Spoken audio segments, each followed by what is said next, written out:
From the clash of ancient shields to the roar of modern artillery, humanity's story is etched in conflict.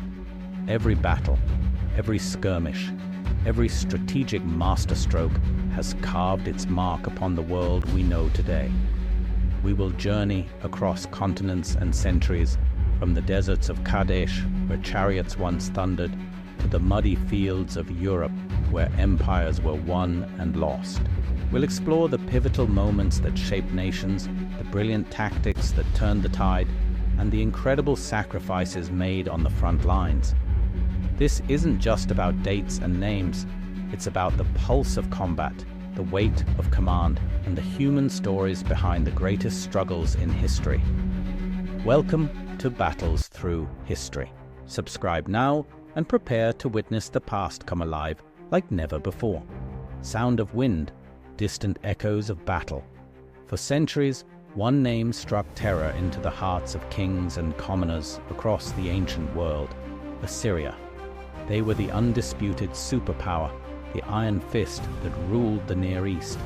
But in 612 BCE, the impossible happened. The mighty Assyrian Empire crumbled, its capital, Nineveh, reduced to rubble. This wasn't just the fall of a kingdom, it was the collapse of the world order. A massive power vacuum opened up, and nature, as they say, abhors a vacuum. The question on everyone's mind wasn't if a new superpower would rise, but who would be strong enough to claim the throne. Out of the ashes, two titans lurched forward, ready for a collision course that would define the next century.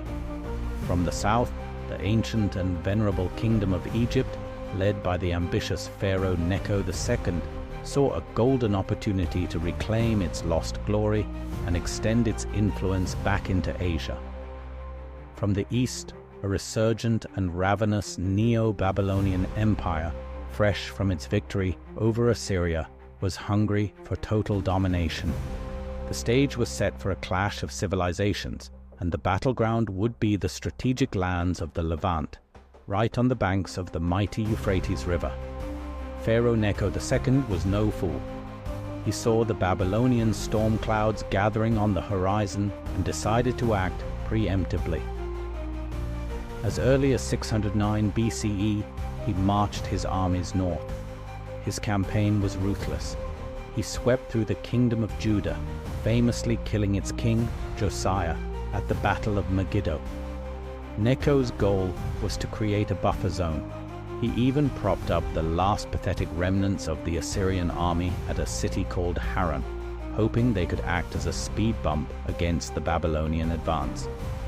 But it was a temporary fix, a flimsy dam against a rising flood. By 605 BCE, the time for maneuvering was over. The final winner-take-all confrontation was at hand. The combined Egyptian and allied forces dug in at a place that would go down in history, the fortress city of Carchemish.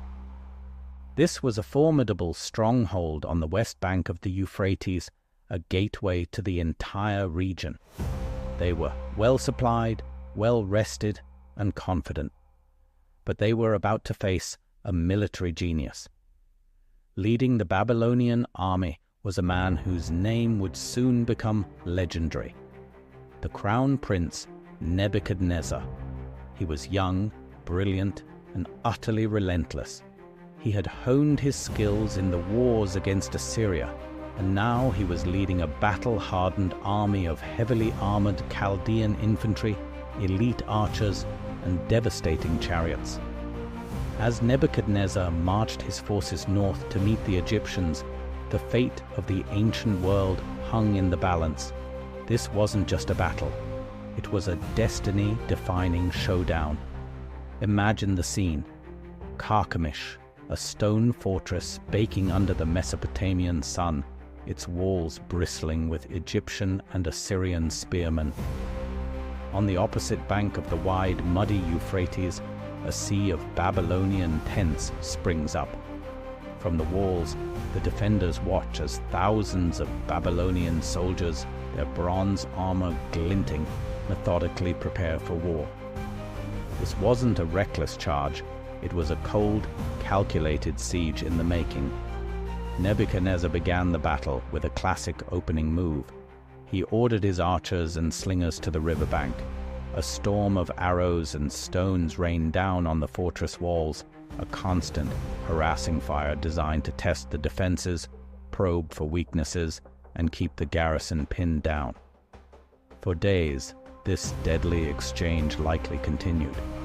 The Egyptians, secure behind their thick walls, probably felt they had the upper hand. They controlled the fortified crossing, and Nebuchadnezzar's army was on the wrong side of the river. How could he possibly mount a successful assault? They were about to find out that they had dangerously underestimated their opponent. Nebuchadnezzar knew that a frontal assault across the river against a fortified position would be a meat grinder. It would cost him thousands of his best men. So he devised a plan that was as cunning as it was audacious. According to the Babylonian Chronicle, a series of clay tablets that recorded these historic events, he executed a brilliant flanking maneuver. While the main Babylonian force kept up the pressure on Carchemish, making a great show of preparing for a direct attack, a separate contingent secretly moved up or down the river. They found a less defended point, a place where they could cross the Euphrates undetected. This was an incredibly risky move, splitting his forces in the face of the enemy, but it paid off spectacularly. Once across, this Babylonian flanking force didn't just attack the city from another angle. They did something far more devastating.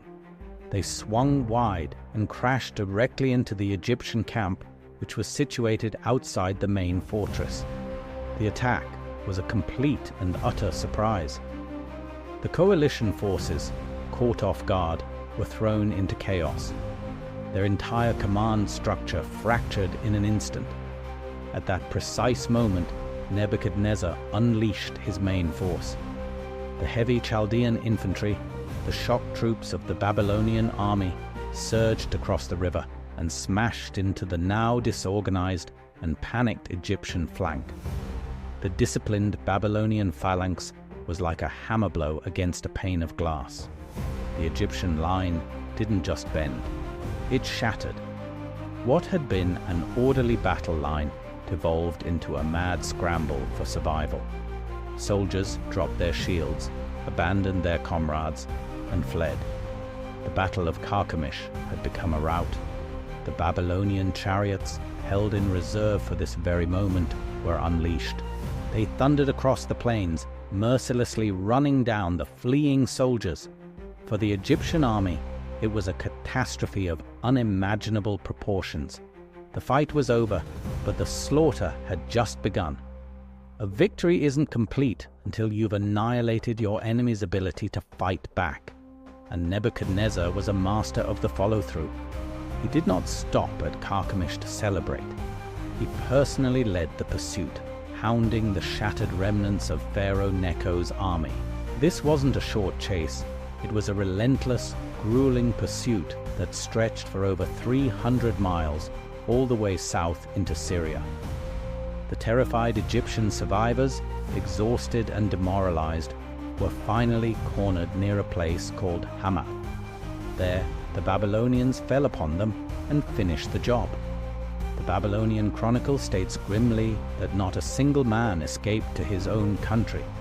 The entire Egyptian expeditionary force was wiped out, its power in Asia utterly and permanently broken. The political fallout was immediate and seismic. The news of Egypt's humiliating defeat spread like wildfire. The small kingdoms of the Levant, Judah, Moab, Ammon, the Phoenician city-states, all understood what this meant. Their Egyptian protector was gone. A new, far more formidable Assyrian master had arrived. One by one, they bent the knee. Envoys rushed to Nebuchadnezzar, who had since learned of his father's death and was now king, offering tribute and swearing loyalty. With one decisive victory, the entire region, from the Euphrates to the borders of Egypt, was now firmly in Babylonian hands. The Battle of Carchemish was one of those rare, pivotal moments that redirects the river of history. It wasn't just another ancient battle.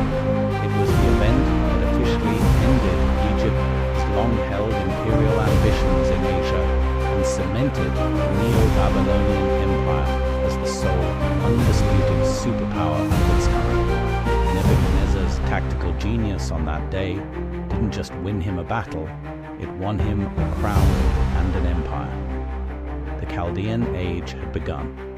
This victory set the stage for all the major events of the next 70 years, including most famously Nebuchadnezzar's subsequent campaigns into Judah, the destruction of Solomon's temple in Jerusalem, and the beginning of the Babylonian exile for the Jewish people. The echoes of Carchemish would reverberate for generations, shaping the political, cultural, and religious landscape of the world for centuries to come. It was a day of bloody conquest that redrew the map of the ancient world. Thank you so much for joining me on this journey back in time. If you enjoyed this deep dive into ancient military history, please hit that like button and consider subscribing for more stories about the epic clashes that shaped our world. Let me know in the comments which battle you'd like to see covered next. Until then, stay curious. Thank you for journeying with us through the echoes of history's most pivotal battlefields. We hope this exploration into the past has been as insightful for you as it was for us to create. If you enjoyed this deep dive, please show your support by hitting that like button. It truly helps us out. Share this video with any fellow history buffs you know. And if you haven't already, subscribe to our channel, Battles Through History, for more epic tales. Don't forget to ring the notification bell so you'll be the first to know when we march into our next chapter. We love hearing from you, so drop your thoughts in the comments below. Until next time, keep the spirit of exploration alive.